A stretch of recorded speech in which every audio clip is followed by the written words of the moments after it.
El Señor había puesto en mi corazón en esta semana. Quería compartirles algo que me había venido a la mente y tenía que ver con cómo Dios se puede valer de personas que muchas veces están desahuciadas, marginadas, y Él puede transformar esa realidad en una realidad totalmente distinta, ¿no? Y utilizarlos para su gloria y honra. Y hay muchos casos, no solamente en la Biblia, sino de hermanos y hermanas queridas que han hecho de sus vidas una vida de adoración a Dios, ¿no? Por lo que han podido hacer, por lo que Dios ha demostrado la transformación que el amor de Dios puede hacer en los corazones de las personas, ¿no?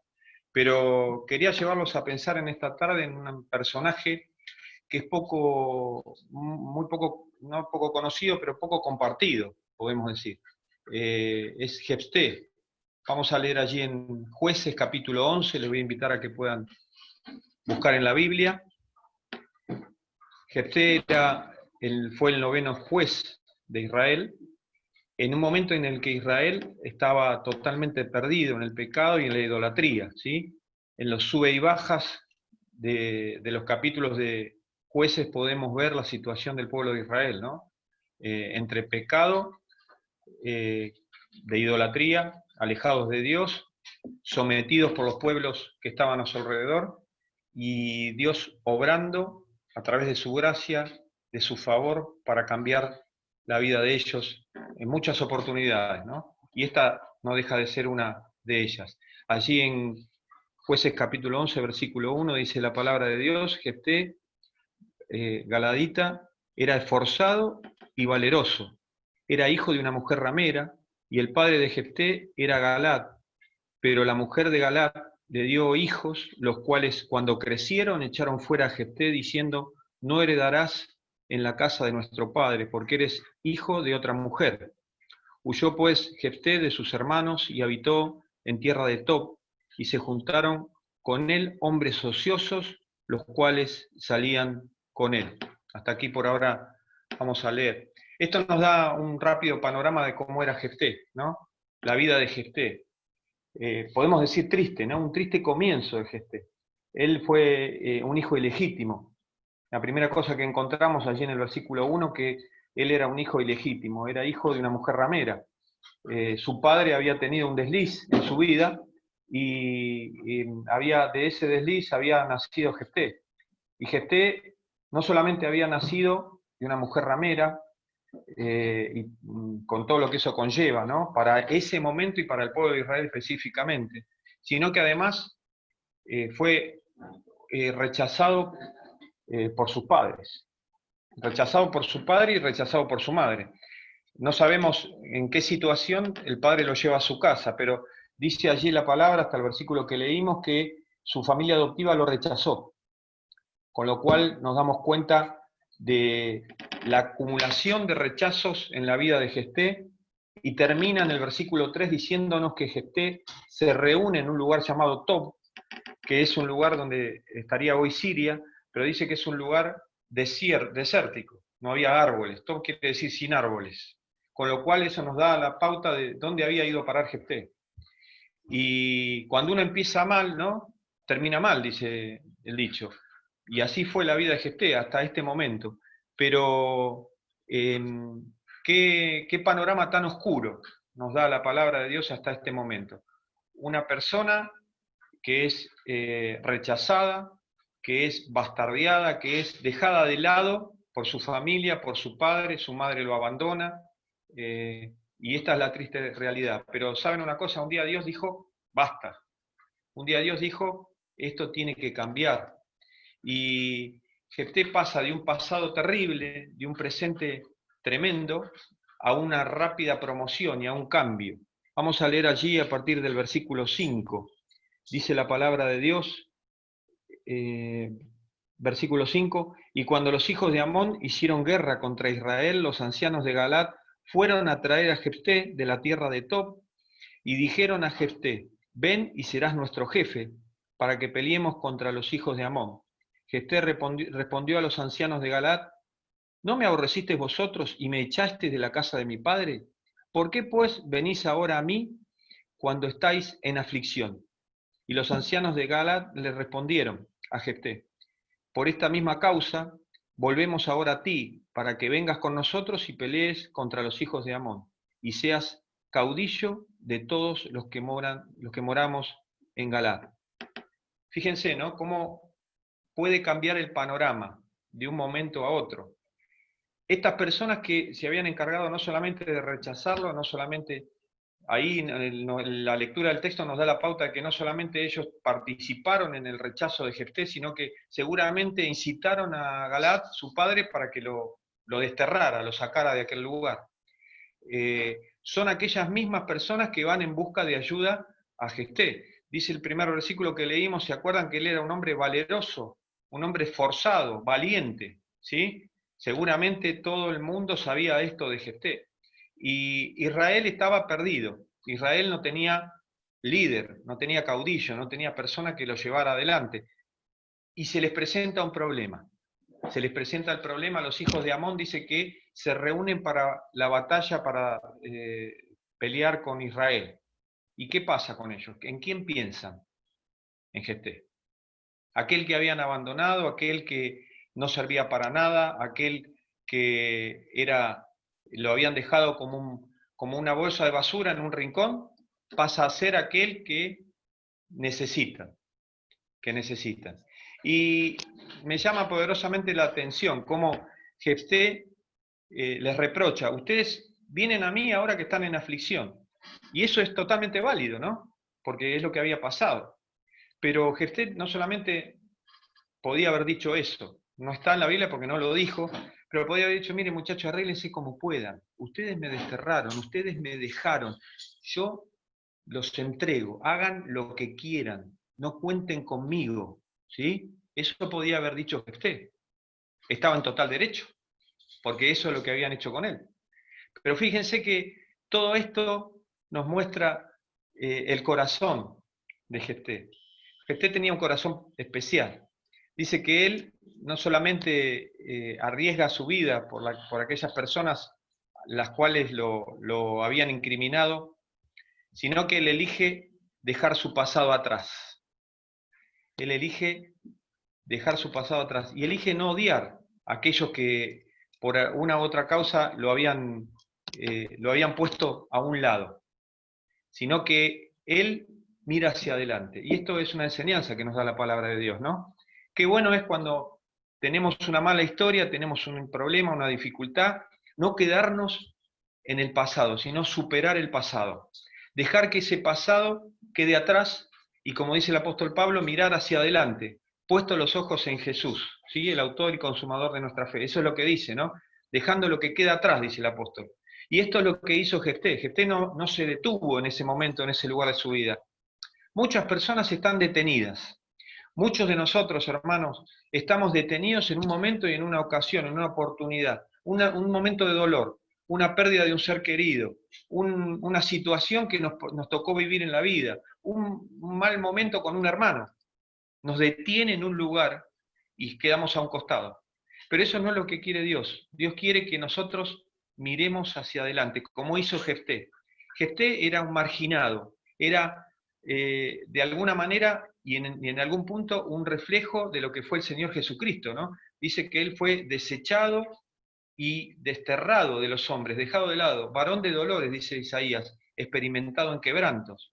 Y esto fue Jefté, porque dice que él fue hijo de una mujer ramera, y por eso era bastardeado por la gente. Y el Señor también, dicen que había nacido de un adulterio, y también los fariseos se encargaban de recordárselo, de decirle algo que no era verdad, pero que intentaban de esa manera echar por tierra no solamente el mensaje, sino la figura y la vida del Señor.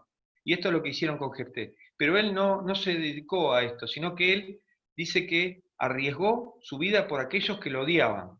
Y es tremendo esto, ¿no? Pensar, él no se quedó con ese problema, no se quedó con la dificultad, no se quedó con que, miren, arréglense como puedan, sino que él se comprometió. Y esto es una enseñanza para nosotros también desde el punto de vista espiritual. ¿Cuánta necesidad hay de que dejemos de pensar en nosotros y empecemos a pensar en otros? Porque esto es lo que hizo Jefté. Él estaba pensando en el pueblo de Israel. Dice allí el versículo 9 dice: Jefté entonces dijo a los ancianos de Galaad: si me hacéis volver para pelear contra los hijos de Amón, y Jehová los entregare delante de mí, ¿seré yo vuestro caudillo? Y los ancianos de Galaad respondieron a Jefté: Jehová sea testigo entre nosotros, si no hiciéremos como tú dices. Y esta es la promesa que los ancianos hacen a Jefté. Pero fíjense, yo pensaba, lo van a buscar, pero no hay en ningún momento un reconocimiento de una equivocación. Mirá, nos equivocamos con nosotros, te pedimos perdón, realmente obramos mal, hicimos mal. No hay nada de eso. Y eso vale más, pone en valor más lo que está haciendo Jefté, porque él no espera eso, no espera que las personas lo reconozcan. No espera que las personas hagan algo para que él dé el primer paso, sino que él lo da. Y lo que nos muestra que hay en el corazón de Jefté es el versículo 11, ¿sí? Donde Jefté pasa de ser un marginado a ser el líder de Israel.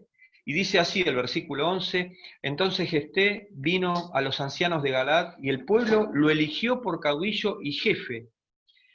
Y dice que Jefté habló todas sus palabras delante de Jehová en Mizpa. Habló todas sus palabras delante de Jehová en Mizpa.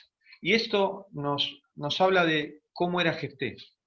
A pesar de que todo lo que había pasado en su vida, del rechazo que había tenido de parte de los hombres, y la sola aceptación de ese grupo de marginados, podemos decir, que como él eran marginados, los únicos que lo aceptaron fueron ellos, del único que él no se desprendió y que estaba en constante comunión fue con Dios.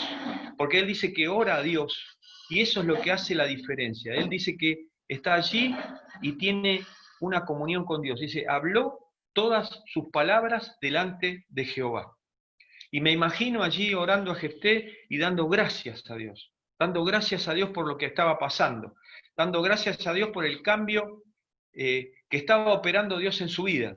Y esto no es nada más y nada menos que la gracia extraordinaria de Dios, ¿sí? Que con personas ordinarias y comunes hace algo extraordinario. Y con personas desterradas y podemos decir marginadas por la sociedad, hace cosas tremendas, porque él pasa de ser un marginado a ser el juez de Israel. Y pasa de ser rechazado a ser exaltado. Y eso es nada más y nada menos que la gracia de Dios. La gracia de Dios que hace que esto pase en la vida de él. Y pensaba, ¿no? Dios toma una persona infeliz y despreciada y por su gracia lo pone en un lugar especial. Le da un propósito nuevo en su vida. Y la gracia de Dios, que es inesperada, nos da un lugar como le dio a Jefté. Y pensaba en nosotros, hermanos, ¿cuánto nos parecemos a Jefté? Vinimos de un lugar en donde estábamos perdidos en el pecado. Estábamos alejados de Dios, de sus promesas, dice la palabra de Dios, alejados de la ciudadanía de Dios. Y teníamos una cruz que cargábamos, que era nuestra propia condenación. Íbamos hacia la condenación eterna. Pero dice que un día el Señor nos mostró a través de su cruz que podíamos cambiar, que había algo nuevo para nosotros, que podía haber un mañana distinto. Por eso en la vida de Jefté podemos encontrar esa gracia maravillosa de Dios, pero también la podemos encontrar en nuestra vida. Y esto es una hermosa enseñanza que nos deja este pasaje, que en las manos de Dios cualquier persona puede ser transformada. Siempre hay una oportunidad. Hermano, ¿has pasado por algún problema, por alguna dificultad? Bueno, tenés que entender que en Cristo hay una oportunidad de cambio, hay una oportunidad de mejorar. Podemos tener un mañana distinto, una esperanza, la esperanza de gloria. Por eso quería llevarlos a pensar en esto, en esa gracia incomparable. Me encanta hablar de la gracia, me gusta hablar de la gracia. Creo que solamente por la gracia de Dios puedo ser lo que soy, porque me reconozco pecador, inmerecido don de Dios, la vida eterna, el perdón de mis pecados. Por eso me encanta hablar de la gracia. Y encuentro en Jefté, así como en Mefiboset, en el Antiguo Testamento, ejemplos de la gracia de Dios, ejemplos del amor incondicional de Dios. y de la transformación que puede hacer Dios en la vida de una persona. Hermanos, podemos nosotros sacar mucha enseñanza de este pasaje, pero como John Newton quería dejarles este pensamiento. Él dice que cuando llegue al cielo va a haber tres cosas las cuales van a ser insuperablemente grandes para él. Primero, que va a encontrar a muchas personas que no esperaba encontrar. Lo segundo es que no va a encontrar personas que sí esperaba encontrar. Y lo tercero es que, y lo más grande de todo, sin lugar a dudas, es que sin duda lo más tremendo para él va a ser encontrarse él en el cielo. Y esto es una realidad, hermanos. Esto es una realidad. Nosotros podemos decir lo que nosotros pensamos, pero la realidad es que solamente y únicamente a través de la gracia de Dios podemos encontrar el camino al cielo. Muchas veces nosotros los seres humanos tratamos de agregarle cosas a la gracia, ¿no? Qué interesante es esto, poniéndolo desde el punto de vista humano. ¿Qué hubiese pasado si Jefté le hubiese reclamado cosas a estas personas? Él tenía derecho a hacerlo, pero él decidió obrar por gracia. De la misma gracia que él había recibido, de la misma bendición que él había tenido, él hace esto y da el paso de gracia. Deja todo atrás y mira hacia adelante. Y él es el noveno juez y juzga a Israel. Qué hermoso pasaje y qué hermoso en esta noche que nosotros podamos encontrarnos y reencontrarnos con lo que Dios quiere para nuestra vida. Te pregunto en esta noche y te desafío a pensar, ¿qué cosas tenés que dejar en la cruz de Cristo para poder seguir adelante en tu camino de la vida cristiana? ¿Qué cosas tenés que dejar a un lado y hoy son una mochila, como lo era para Jefté todo aquello que él tenía, que traía seguramente en su mente, las luchas que él habrá tenido, ¿no? Para dejar de lado esas cosas. Los amigos que estaban allí a su alrededor le habrán dicho, ¿cómo vas a perdonarlos a estos? ¿Cómo los vas a ayudar? Déjalos que se arreglen solos. Ahora vienen a buscarte a vos. Pero no. Él puso en alto el camino del Señor. Él tenía al Señor. Él sabía que el pueblo del Señor estaba en peligro y puso por encima de su interés personal el interés de Dios. Por eso Dios lo bendice, por eso Dios le da victoria en la batalla. Si seguimos leyendo vamos a ver que Él gana la batalla y dice que Él reina durante un tiempo en Israel, durante 20 años, y Él puede hacerlo de una manera gratificante y en paz. Qué hermoso es que en esta noche nosotros podamos entender esto y podamos darnos cuenta de la necesidad que tenemos de aferrarnos a la gracia de Dios. ¿Cuánto nos necesitamos aferrarnos, ¿no? A esta gracia incomparable de Dios? Que el Señor nos bendiga, que nos ayude a poder entender un poquito más de su gracia y que podamos repasar estos pasajes sabiendo que Dios es un Dios que nos quiere perdonar, un Dios que nos quiere salvar en algún caso, si hay alguna persona que no tiene a Cristo en su corazón, Él está dispuesto a perdonar. Siempre Dios está dispuesto a perdonarnos. Por eso, en esta noche, les animo a que cada uno pueda pensar en esto. Un Dios perdonador, un Dios de gracia y un Dios de vida eterna. El Señor les bendiga.